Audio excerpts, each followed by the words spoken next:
Hi, I'm Jolynn Parker, the Director of the Center for Fellowship and Scholarship Advising. And I'm Melissa Walshantz, the Assistant Director for the Center for Fellowship and Scholarship Advising. And we are making this video to give you some information on the essay portion of the Tillman Scholar application. So we're going to have a PowerPoint with a few slides, and we'll be talking through some best practices for how to approach the essays. This is our contact information, the Syracuse University Center for Fellowship and Scholarship Advising, and we are here to help with Tillman applications and all national scholarship applications. So please reach out. We're very eager to work with you. So first step for any scholarship that you're applying for any essay, is to know what the selection criteria are so that your essays can demonstrate how you meet those criteria. So for the Tillman Scholar Award, the selection criteria are service. So they're looking for candidates who are dedicated to public service, broadly understood. Scholarship, they're looking for lifelong learners who are passionate about intellectual growth.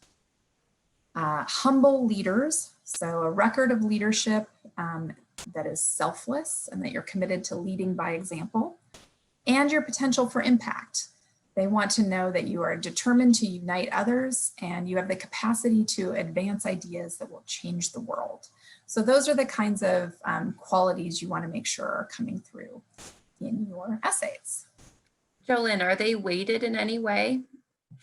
No, thank you. That's a great question. They are equally weighted in the review process. And, you know, it's useful to know too that when your essays are being read, the reviewers actually have a rubric with these 4 criteria and they are scoring you on that. So keep that in mind. And they can only score you on what you present to them. So the essays need to do that. So these are the essay questions. There's 2 essays and they're both 400 words, which is quite short. So you have to be very thoughtful and mindful about how you use that word count. Essay 1 asks you to discuss your motivation and decision to serve in the military, explain how this decision and experience changed your life and your ambitions, and what is the most important lesson you learned during your training and service. And then it looks like there's a spouse essay, correct? Yes, so applicants are, you're eligible to apply for Tillman as an active duty service member, a veteran of the US military, or a spouse of an active duty service member or a spouse of a veteran. Obviously, if you're a spouse, the question's a little bit different because you can't talk about your decision to serve in the military in the same way. So the question is slightly shifted, but they do still want to know about your commitment to service and how your spouse's service in the military has influenced or inspired you. So you'll want to read the question that applies to you. So that's essay 1. And you can see that as that essay prompt is asking about your past motivations, like what got you to where you are now, and your past experiences. Essay 2 transitions to more future-looking, future goals. So we'll take a look at essay 2. And this asks that you share your academic and career goals.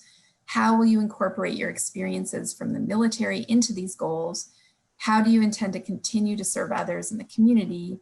How will you make an impact through your career and continued service? So the prompt itself, I think, is asking you to draw some connections from essay 1 to essay 2.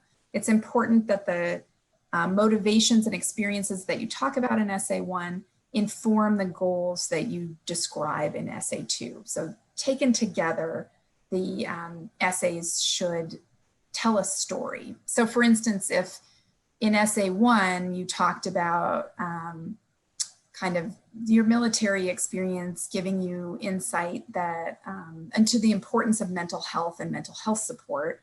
And then in essay 2, you talked about your goals to work in clean energy and environmental service. Those 2 things wouldn't necessarily fit together very clearly, where if in essay 2, you talked about your desire to get a master's in social work and you know, contribute to mental health goals, then those two would fit together better. And that's the kind of, you want that kind of coherent narrative.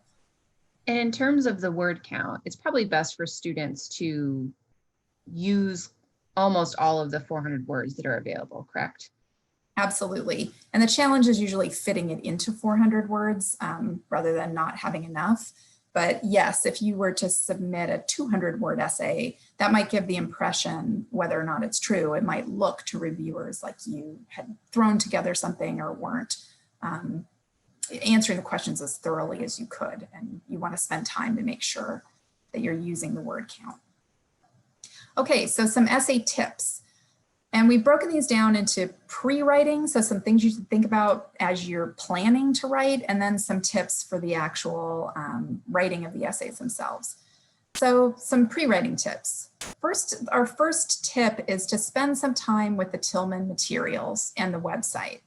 You need to understand the values and the ideas of Tillman and what their mission as a foundation is so that you can consider how you contribute to them and how you can present that in your essays. And then look at the essay prompts and really take some time to think about your authentic responses to them. When you think about what really motivated you to join the military, or what motivated you in your service pursuits, what motivated you in your decisions to pursue whatever degree you're pursuing, either as an undergraduate or graduate student. Make some notes on that so that you're thinking through. And also there's the question about lessons that you've learned. It's good to really think back and think about specific incidents or experiences you had, because the more specific you can be, the better.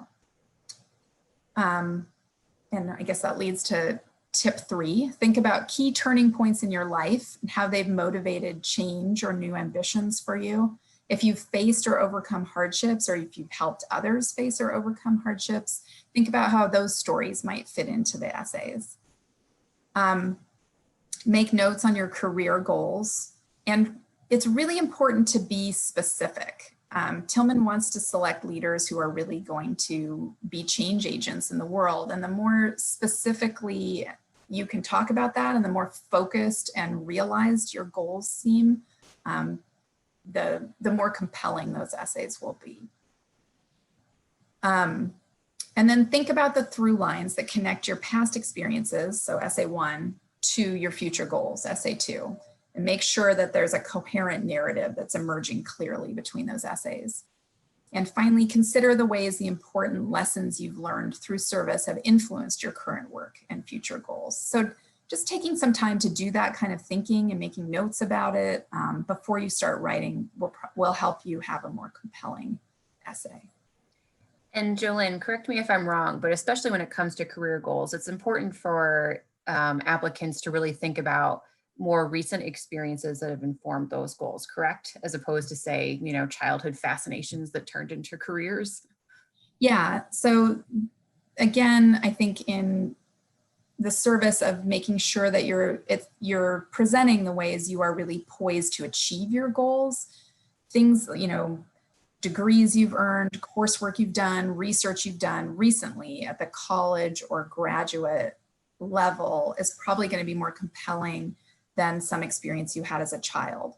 You may mention in essay 1 some kind of childhood experiences or something that shaped you, but you should really be also describing real qualifications and significant adult experiences that have prepared you to meet your career goals. All right, and then some more essay tips. The Tillman prompts are a series of questions, but don't feel that you need to answer them in order, kind of like a bullet list. Instead, you really want an integrated, coherent essay that tells a story. So you want to be answering those questions, but it doesn't have to be in the order that they're presented to you in the essay prompt. This is a good rule of thumb for any essay that you're writing, for any application: show, don't tell.